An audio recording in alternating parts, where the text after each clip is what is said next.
না, আমি শাড়ি পরবো, আমার কাছে একটাও শাড়ি নেই।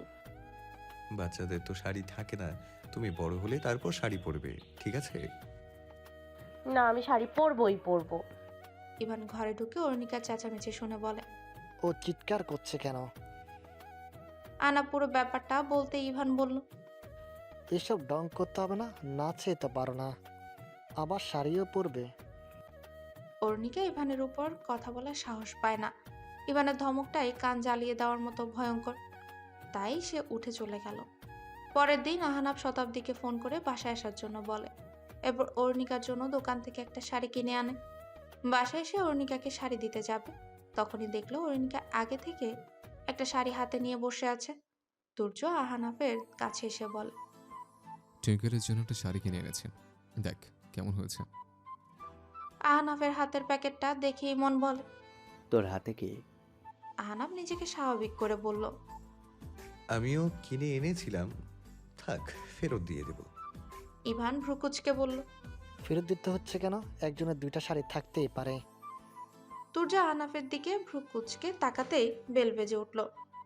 আরব দরজা খুলে দেখলো শতাব্দী এসেছে। শতাব্দীকে দেখে অরুণিকা দৌড়ে তার কাছে গেল। আহনাফ বলল। আমি ওকে আসতে বলেছিলাম। তুর্য জিজ্ঞেস করলো। তুই হঠাৎ শতাব্দীকে কেন আসতে বললে? ওরুকে নাচ শেখানোর জন্য। কথাটা শুনে অরুণিকা খুশি হয়ে বলল। ওয়াও, আমি নাচ শিখবো। অরুণিকা শতাব্দীকে টেনে টেনে নিজের ঘরে নিয়ে গেল। শতাব্দী আশেপাশে তাকিয়ে বলল। মিষ্টি মশাইকে দেখছি না। ইমন বলল। ও তো এখনো বাসায় ফিরেনি, কিন্তু ওর তো আরো আগে চলে আসার কথা ছিল। ইভান তাহমিদের ফোনে কল দিয়ে দেখলো ফোন বন্ধ। আরব বলল। রেস্টুরেন্টে কল দিয়ে দেখ। ইভান সেখানে কল দিল। ওপাশ থেকে রেস্টুরেন্টের ম্যানেজার ফোন উঠিয়ে বলল। কে বলছেন? আমি ইবান বলছি, তামিদকে এখনো বের হয়নি? ওপাশ থেকে কিছু হয়তো বলা হলো, যা শুনে ইভানের মুখটা জমে গেল। ইভানকে এর আগে কেউ এভাবে দেখেনি। তার বিচলিত চেহারা দেখে সবাই ভীত চোখে তার দিকে তাকিয়ে রয়। শতাব্দী বলে। কি হলো ইভান? ইভান ফোনটা কেটে দিয়ে ক্ষীণ কণ্ঠে বলে। আমাদের এখনই হসপিটালে যেতে হবে। তামিদের অবস্থা ভালো না, ওর একটা অ্যাক্সিডেন্ট হয়েছে। রেস্টুরেন্ট থেকে বেরিয়ে তাহমিদ যেই না ক্যাবে উঠতে গেল, তখনই একটা মিনি মাইক্রো তার ক্যাবটাকে জোরে ধাক্কা দেয়। ক্যাবে এক পা থাকা অবস্থায় ধাক্কাটা লাগায়। মাইক্রোটা ক্যাবটাকে যত দূর টেনে নিয়ে গেছে, তাহমিদের শরীরটাকেও ক্যাবটা তত দূর টেনে হিঁচড়ে নিয়ে গেছে। ইটের রাস্তায় ঘষা খেয়ে তার মুখের বাম পাশ ছিঁড়ে গেছে, বাম হাতের অস্থি ভেঙে গেছে, পা দুটো মারাত্মক ক্ষতিগ্রস্ত হয়েছে।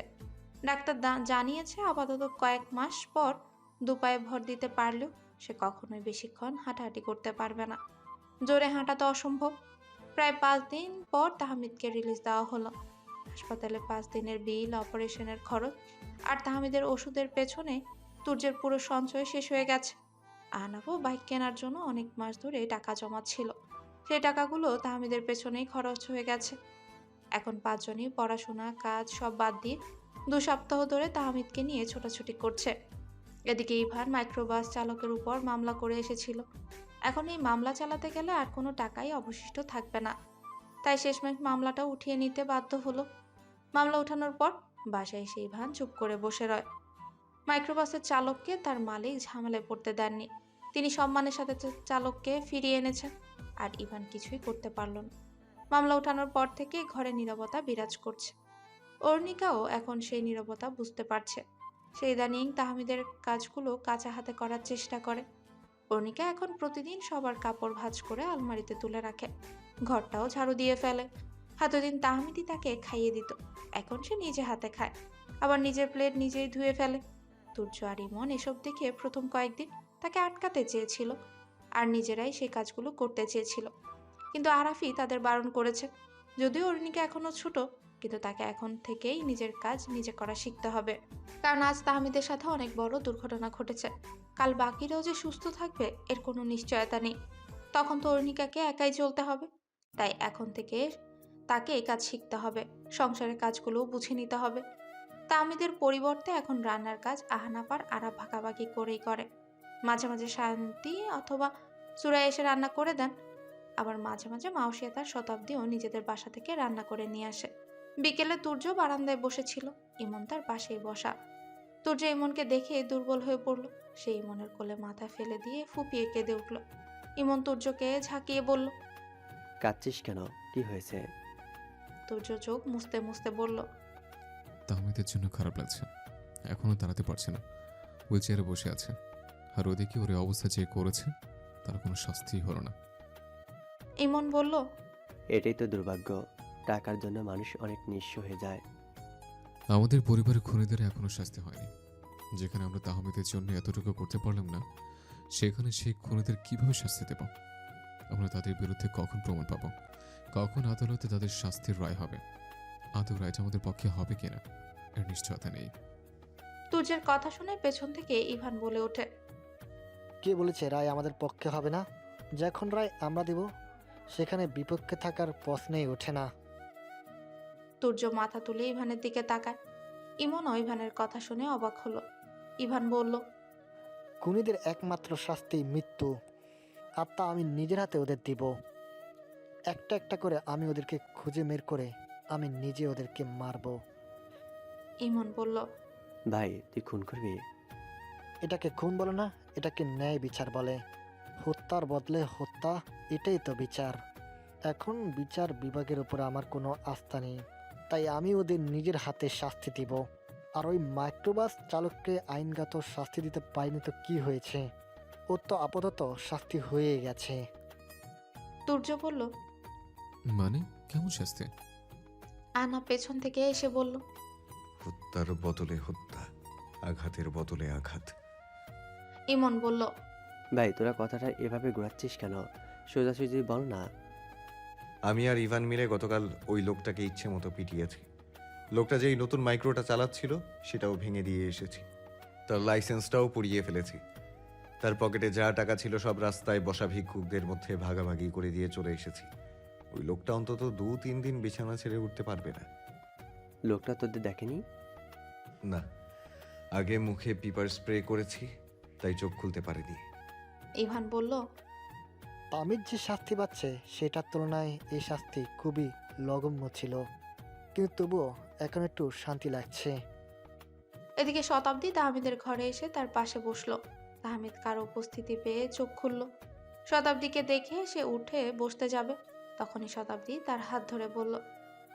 দাঁড়াও, আমি সাহায্য করছি।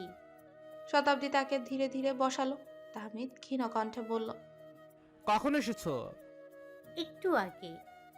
তাহমিদ দীর্ঘশ্বাস ছেড়ে হুইলচেয়ারটার দিকে তাকিয়ে রয়। শতাব্দী বল। মিষ্টি মশাই। হুম। তাহমিদ শতাব্দীর চোখের দিকে তাকালো। শতাব্দী তাহমিদের হাত ধরে বলে। তুমি খুব শীঘ্রই সুস্থ হয়ে যাবে। আমাকে আর মিষ্টি মশাই ডেকো না, আমি আর মিষ্টি তৈরি করতে পারবো না। মিষ্টি তো হাতে বানাই, তাহলে কেন তৈরি করতে পারবে না? ব্যথা তো তুমি পায়ে পেয়েছো, হাতে তো এখন আর তেমন ব্যথা নেই। আবার ঘরে বসে মিষ্টি বানানো, তারপর হুইল চেয়ারে বসে রাস্তায় নেমে বিক্রি করা, আমি তো এমন জীবন চাইনি। একটা রেস্টুরেন্টে চাকরি পেয়েছিলাম, ভালোই তো দিন কাটছিল। এখন চাকরিটাও হারিয়ে ফেলেছি। তুমি অন্যের রেস্টুরেন্টে কাজ না করে নিজেই একটা রেস্টুরেন্ট খুলে বসো। এখন আর এসব সম্ভব না। অবশ্যই সম্ভব। শুধু শুধু মিথ্যা আশা দিও না। আমি কোনো মিথ্যা আশা দিচ্ছি না। আজকাল সবাই অনলাইনে ব্যবসা করছে। কে বলছে তোমাকে রাস্তায় নেমে খাবার বিক্রি করতে হবে? তুমি ঘরে বসে রান্না করবে, তারপর ছবিগুলো সোশ্যাল মিডিয়ায় ছাড়বে, সেখান থেকে তোমার খাবারের অর্ডার আসবে। এভাবে একদিন তুমি অনেক বড় ব্যবসায়ী হতে পারবে। এসব এতটাও সহজ না। কেউ টেস্ট না করে কেন আমার থেকে খাবার কিনবে? আরে, টেস্ট না করেই তো সবাই অনলাইন থেকে খাবার অর্ডার করে। তুমি একবার চেষ্টা করে দেখো। তাহমিদ মলিন হেসে বলল। আগে নিজের পায়ে দাঁড়ায়। হুইল চেয়ারে বসে আমার আকাশ কুসুম স্বপ্ন দেখার সাহস নেই। শতাব্দী তাহমিদের গালে হাত রেখে বলে। আমি তোমার পাশে আছি। তোমার আকাশ কুসুম স্বপ্নগুলো খুব শীঘ্রই হাতের নাগালে চলে আসবে। তখনই অরুণিকা রুমের বাইরে দাঁড়িয়ে বলল। সতু আপু, তুমি কবে এসেছো?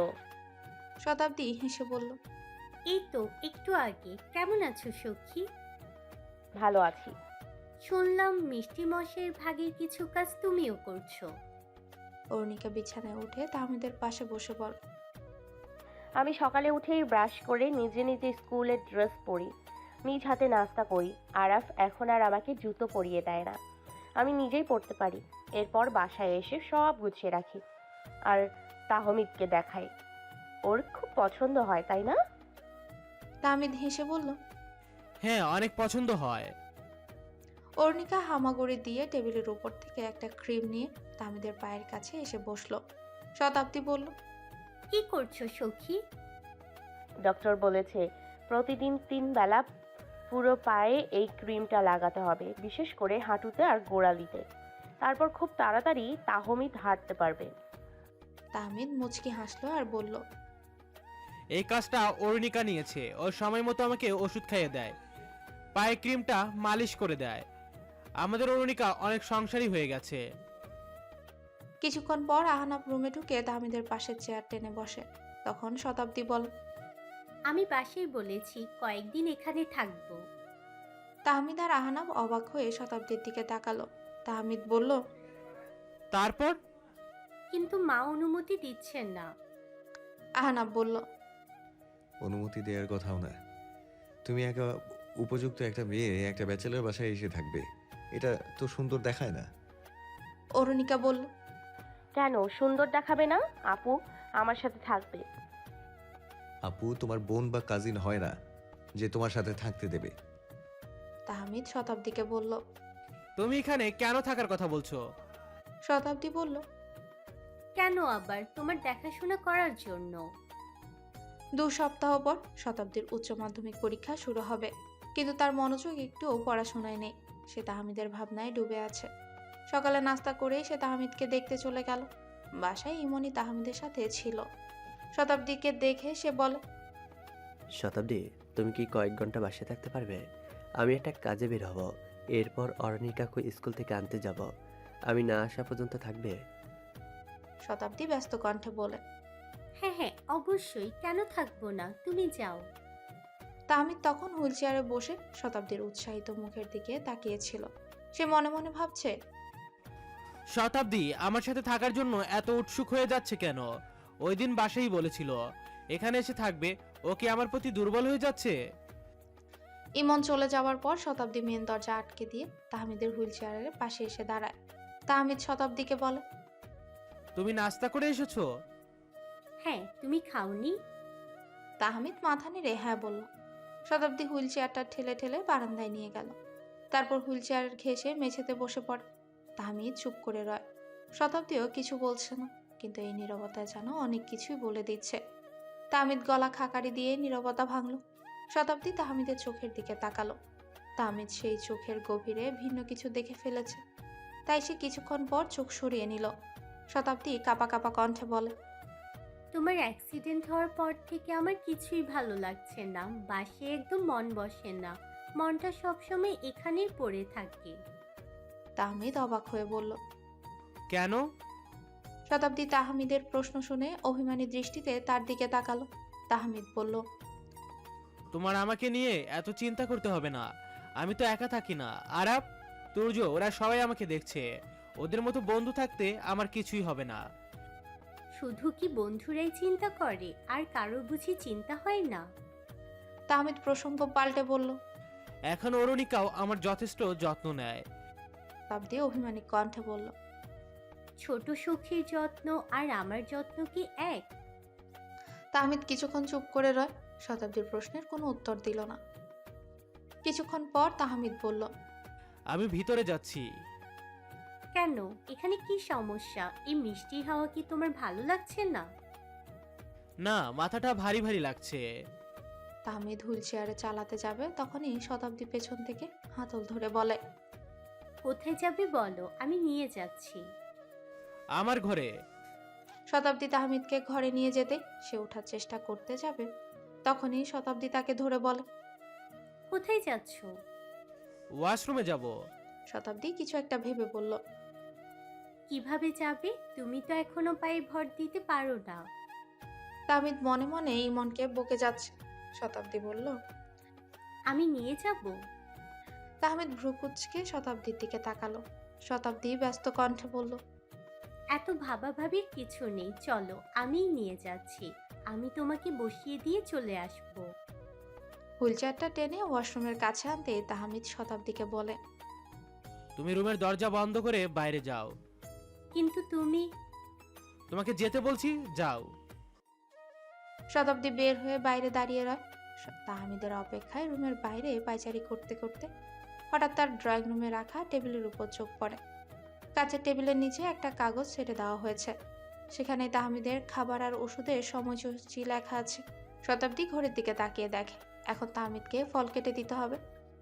রান্নাঘরে গিয়ে আনার, আপেল, কমলা আর আঙ্গুর সাজিয়ে একটা প্লেটে রাখে। তাহমিদ অনেকক্ষণ পর শতাব্দীকে ডাক দেয়। শতাব্দী প্লেটে হাতে নিয়ে রুমে ঢুকলো। তাহমিদ আলমারির দিকে ইশারা করে বলে, উপরের তাকে আমার জামা আর প্যান্ট রাখা আছে, কিছু মনে করো না, তোমাকে বিরক্ত করছি। কাপড়গুলো একটু নামিয়ে দিতে পারবে? শতাব্দী মুচকি হেসে এক সেট জামা নামিয়ে দিয়ে বলে। আমার তো ভালোই লাগে তুমি কোনো কাজ দিলে। এরপর শতাব্দী তাহমিদের দিকে ভালোভাবে তাকিয়ে বলল, মিষ্টি মশাই, এখন একটু এসব বন্ধ করো। এত পরিষ্কার পরিচ্ছন্নতা দেখতে গেলে তোমারই কষ্ট হবে। নিজে পায়ে দাঁড়াতে পারছো না, সেখানেও তোমার সূচিবায়ু যায় না। পরিষ্কার পরিচ্ছন্নতা ইমানের অঙ্গ। আমাকে নামাজ পড়তে হবে, তাই জামা পাল্টাবে, তারপর অজু করব। তুমি এই অবস্থায় নামাজ পড়বে? হ্যাঁ, এতদিন সুস্থ ছিলাম, কিন্তু সিজদা দেওয়ার জন্য একটু সময় বের করতে পারিনি। আজ আমি যার রহমতে বেঁচে আছি তাকে ভুলে থাকতে পারবো না। সেদিন আমার কিছু হয়ে গেলে অনেক পাপ নিয়েই মরতে হতো। আল্লাহ আমাকে আরেকটা সুযোগ দিয়েছে, আমি আর তাকে অসন্তুষ্ট করব না।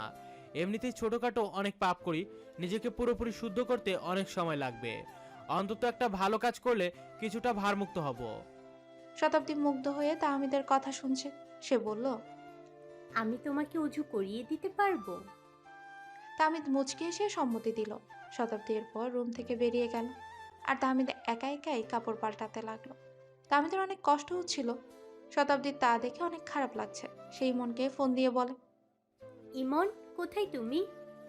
ফোনের ওপাশ থেকে ইমন বলে, আমি একটা কাজে আটকে গেছি। দুপুরে রান্নাও তো হয়নি। আমি তো জানতামই না 11টায় তাহমিদকে ফল দিতে হবে, একটু আগেই দেখলাম। আর অরুণিকার তো অনেক আগেই স্কুল ছুটি হয়ে গেছে। ও কোথায়? ও আরাফের সাথে। সামনে ঈদ আসবে, রোজা রেখে ঈদের কেনাকাটা করা সম্ভব না, তাই শপিং করতে গেছে। এখন তাহমিদ কি খাবে না কিছু? হ্যাঁ, আনাফকে ফোন দিয়েছি, ও বাইরে থেকে খাবার নিয়ে বাসে যাবে। ও হয়তো এখন রাস্তায় আছে। বাইরে থেকে কেন আনবে? আমি রান্না করি। ইমন বলল, না, বাসে কিছু নেই। এই সপ্তাহে আমরা বাজার করার সময় পাইনি। আর তোমার কি কোনো সমস্যা হচ্ছে? কোনো তাড়া আছে? শতাব্দী বলল, আমার সমস্যা নেই, আমি বাসায় বলে এসেছি তাহমিদেরই কষ্ট হচ্ছে। ওর কেন কষ্ট হবে? ওয়াশরুমে যাওয়া নিয়ে। ও শিট, আমার মা তো আসেনি এত কিছু। আহনাফ, আসলে ওকে এসব বলো না প্লিজ, ও আমাকে আস্ত রাখবে না। আচ্ছা। শতাব্দী কল কেটে কিছুক্ষণ এপাশ ওপাশ হাঁটাহাঁটি করে রুমে ওকে দিয়ে দেখলো তাহমিদ কাপড় পাল্টে ফেলেছে। এবার শতাব্দী রুমে এসে ফলগুলো এগিয়ে দিল। তাহমিদও সেগুলো খেতে লাগলো। এদিকে শতাব্দী ততক্ষণে একটা চেয়ার ওয়াশরুমে রেখে তাহমিদকে সেই চেয়ারে বসিয়ে দিল। এরপর তাহমিদের কথা মতো তাকে উজু করিয়ে দিতে লাগলো। এরপর সে হুইল চেয়ারটাও ভালোভাবে মুছে দিল। এরপর শতাব্দী একটা জায়নামাজ মাটিতে বিছিয়ে তাহমিদকে আবারও হুইল চেয়ারে বসিয়ে দিল। তাহমিদ নামাজ শুরু করে দিয়েছে। শতাব্দী এবার ঘরের এক পাশে দাঁড়িয়ে তা দেখতে লাগলো আর মনে মনে সৃষ্টিকর্তাকে স্মরণ করে তাহমিদের সুস্থতার জন্য প্রার্থনা করতে লাগলো। তাহমিদ নামাজ শেষ করার আগে আহনাফ বাসায় চলে এলো। তারপর তিনজন একসাথে দুপুরে খাওয়া দাওয়া সারলো। এরপর শতাব্দী চলে গেল।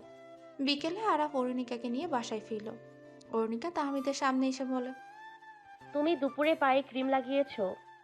তাহমিদ মুচকি হেসে বলে, হ্যাঁ, আহনাফ লাগিয়ে দিয়েছে। আচ্ছা ঠিক আছে, আমি গোসল সেরে তোমাকে আমার ড্রেসগুলো দেখাবো। অরুণিকা চলে যেতেই তাহমিদ ভাবনায় ডুবে গেল। তার ভাবনা এখন শতাব্দীর বিচরণ হচ্ছে। আজ সে শতাব্দীকে যতটা কাছে পেয়েছে এর আগে কখনোই পায়নি। সে বুঝতে পারছে শতাব্দী তার প্রতি দুর্বল হয়ে পড়েছে। আর তার জীবনেও শতাব্দী প্রথম মায়াবী কিশোরী। কলকাতায় আসার পর থেকে শতাব্দী ছাড়া কোনো মেয়েকে নিয়ে তার বাড়াবাড়ি রকমের অনুভূতি ছিল না। বরং কোনো মেয়ে তাকে আকর্ষণ করতে পারেনি। কিন্তু এখন তার নিজেরও মনে হচ্ছে এই অনুভূতি দিন দিন গভীর হচ্ছে। তাহমিদ চায় না এই অনুভূতি ভালোবাসায় রূপান্তর হোক। তার শতাব্দীর প্রতি মায়া জমে গেছে, কিন্তু এই মায়া বাড়তে থাকলে সে কখনোই মানসিক শান্তি পাবে না। কারণ শতাব্দী অন্য ধর্মের, শতাব্দীর বাবা মা এই সম্পর্ক কখনোই মানবেন না। আর তাহমিদও এই কাজ করতে